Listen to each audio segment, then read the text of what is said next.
For nearly a decade now, I've been managing commercial and industrial assets across New South Wales and Queensland.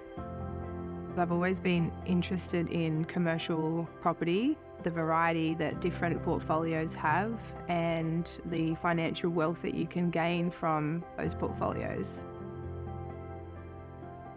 I make sure I'm always adding value to my clients' assets by ensuring that tenants are happy, understanding their needs, making sure that the site is presenting well 365 days a year.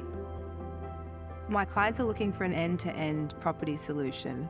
They're looking for someone that they can partner with to guide them and give them the right advice and help grow their portfolio. I wanted to work with a team that was dynamic and had a wealth of knowledge and experience. I have the one commercial team for support and I can ask them for advice and work with them. So essentially my client's not just getting my experience, but they're getting the experience of the other partners as well. A good asset manager is someone who is proactive, ultimately, someone who's forward-thinking and not just doing the day-to-day that meets your basic requirements. I think asset management is going above and beyond and making sure that you're meeting all of your clients' needs. I think the client's end goal when they engage One Commercial is peace of mind. They want to know that their asset is being looked after in its entirety.